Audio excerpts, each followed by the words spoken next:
All right, today we're going to have a look at the congruency tutorial. Just going to work through some questions. Hopefully you've tried these questions at home on your own, and this is just to help guide you if you got stuck at any point. So it says there, prove that triangle ABC is congruent to triangle ABD. Now, it's always nice to know or highlight which triangles you want to work in. Just makes life easier. So we've got A, B, C. So that would be this triangle over here. And we've got triangle ABD.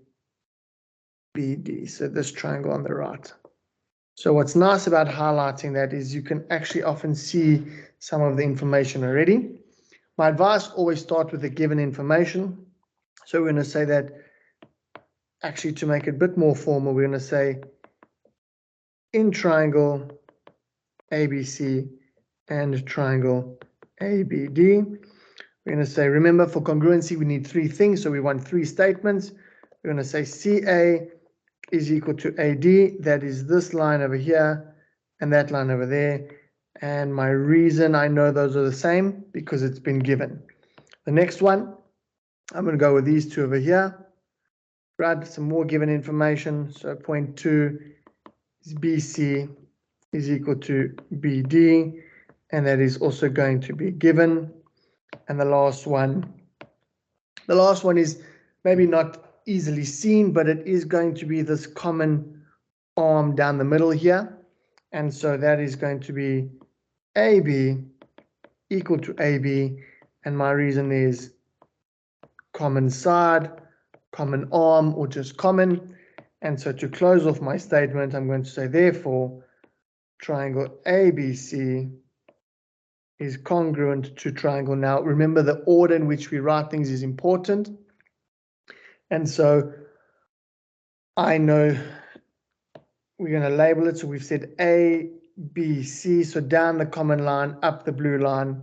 So that should then match A, B, D. And if you're lucky, most times how they write it in the question is how you would write it as your answer. And what is my reason? I've got a side, I've got a side, I've got a side.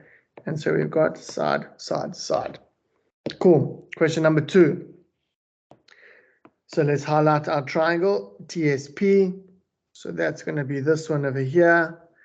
And our other triangle is going to be PQR, which is going to be that one. So let's start with the given information. I know that that line and that line are equal in. So we're going to say TS is equal to PR. And I know that has been given to me. Now, we need to find some more information. There's not a whole lot of information here. That's easy to see. But what we can do is we can say, okay, well, I've got some parallel lines here. So can I possibly find an F? Actually, if you have a look, this angle is going to be equal to that angle there. So we're going to say therefore P1 is equal to Q, right? And how do we know that? That is a corresponding angles equal. Remember, you have to always state your parallel lines. And there we have it. So now we need one more. So let's maybe use the other parallel line, see what we can do here. So those two are parallel. Here's my other F. And so we can say that angle T is equal to angle P3. Oh, that doesn't look very nice. P3. And once again, we've got a corresponding angles are equal. And this time we've got TS is parallel to PR. And to finish off our statement, we're going to say, therefore, triangle TSP is congruent to triangle. So let's just check. We've gone TSP. So down the red and up the blue.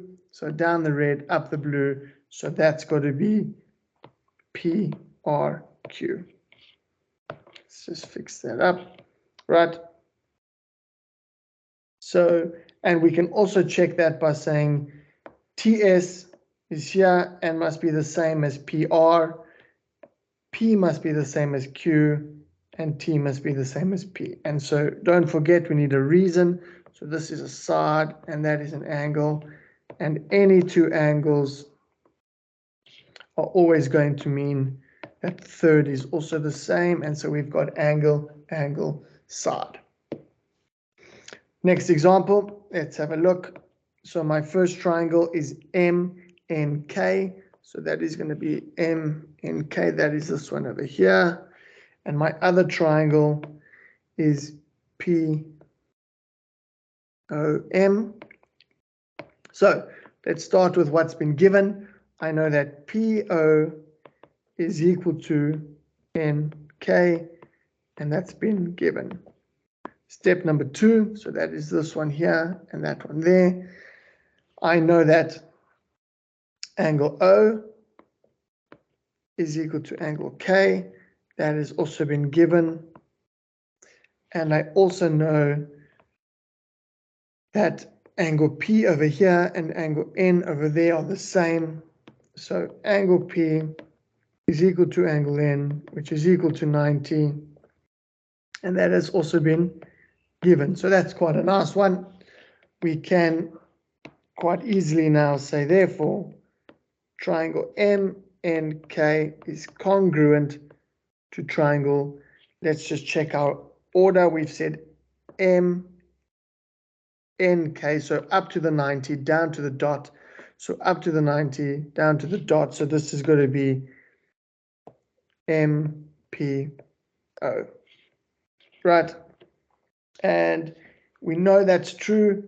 That setup works because K must be the same as O because we've said it there. We know that PO, which is that line, must be the same as NK, which is also that line. And we've also said finally that N must be the same as P, which is those points over there. And so let's round off. What was my reason? We've got a side, we've got an angle, and we've got an angle. And so we've got angle, angle, side. Lovely. Next example or next question. Let's highlight the given ones. ABC. So ABC is this one. And my other one is going to be ABD. Quite nice. Hopefully we can see the common arm there. So statement number 1, what is the given information? We know that those are the same. So CA is equal to AD given. We know that, and hopefully you can see it over here. We know that B1 must be equal to B2 because they're both equal to 90. We can say that's given, and we can also say angles on a straight line. So that just covered us for being able to talk about this 90, and we know that's 90 because of angles on a straight line. And our third one that we would like to use is probably going to be this common arm down the middle. So we're going to say AB is equal to AB, and that is our common side. Right, and so what we have now, we can say that therefore triangle ABC is congruent to triangle. So let's just check our order. Up the common arm to the 90 to the C, so up the common arm and out. So this is going to be A, B, D. And now the reason here is actually we could do one of two things, right? We can't really say side, angle, side, because side, angle, side means that my angle is included between the two given sides. So that is not actually going to work. What we're going to use here is RHS because we know the right angle, we know the hypotenuse, and we also know that one of the sides is the same. All right, 2 more examples to get through. Slightly more difficult, this one. So prove that LV is equal to VM. So LV, which is going to be this one, is equal to VM, which is that one, right? So it's asked us to prove that those are the same, and it's told us that these are actually the same. And we can see it here. This one So let's do it in red, is the same as that one over there. And this blue one is the same as that one over there. Okay, so, and they've also told us, let's just have a look at one more. So WV is the blue ones, and so VX is equal to LW. Right, so that's the bottom ones. Let's just clean this up quickly for a second. So Vx, which is that, is going to be equal to LW, which is this one over here. And VW, which is this one, is equal to MX, which is that one. Okay, cool. So everything's good. Let's have a look at how do we go about proving this. Now, the best way to prove that a part of a triangle is the same is to prove that the triangle is first congruent. Because if they are congruent, everything else in that triangle is going to be the same. So let's start with, what do we know? We know that WV is equal to MX. That's been given. We know that LW, so the blue ones, is VX. That's also been given. So now we can't use the third side because that's the side we want to prove that is the same. So we've got a side, we've got a side. So now we're looking for an angle, right? And let's just have a look at this part here. It says YW, so this whole length is equal to this whole length. That's a very important piece of information for us, because what that tells us is this big triangle is actually an isosceles triangle, which in turn makes that equal to that, right? And so how we write this, we can do it in one step, we can do it in two steps, but we can say that W, angle W, is equal to angle X. How do we know that? We're going to say equal angles opposite equal sides. And so that's told me that these two angles are the same. And now hopefully we can see, therefore, triangle LWV is congruent to triangle. Now we've got to look at the order of how we write it. So down the blue line, along the red. So we've got to go down the blue line, along the red. So this is going to go VXM. How did I know that? Side, angle, side. Remember, side, angle, side is the only one whose order is important. And is this angle between two given sides? Let's just check. I know that that is the same as that.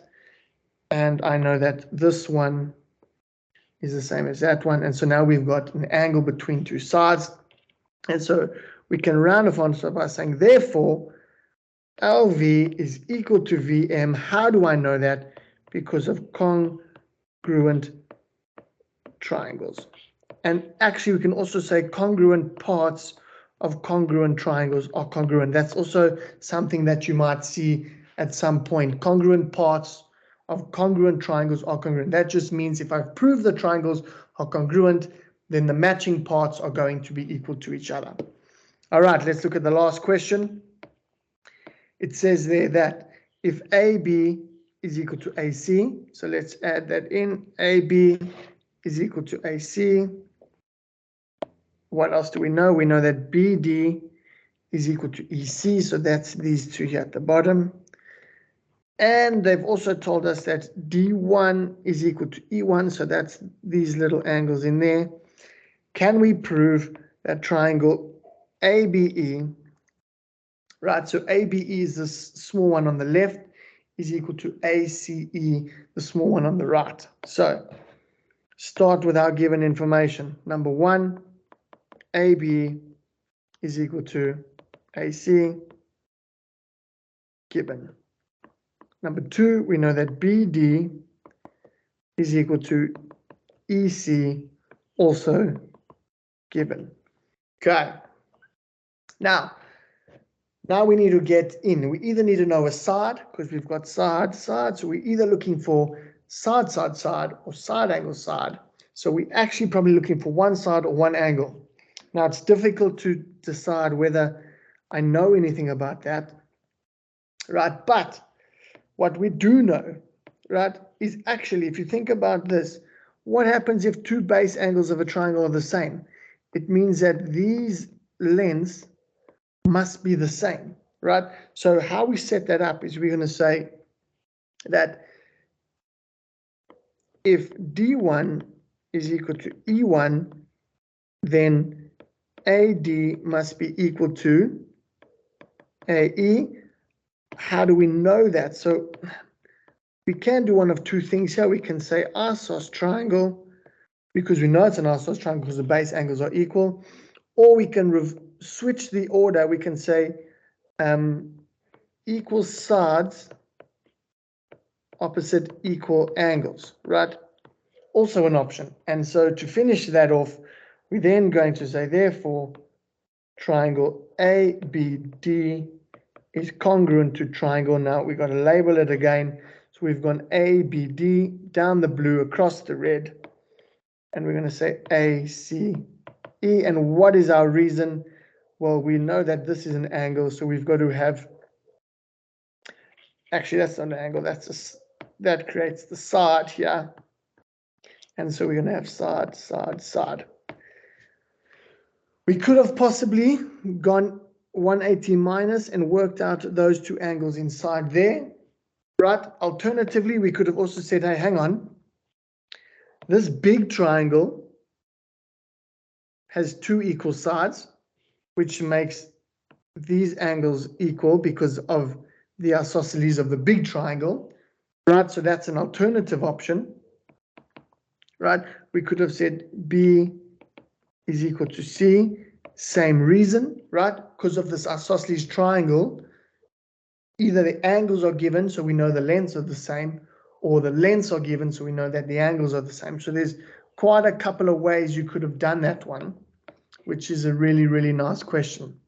And that brings us to the end of the tutorial. I hope these questions challenge you. I hope you got them right. If you didn't, I hope you saw where some of the errors or where you got stuck. And that is the end of this tutorial.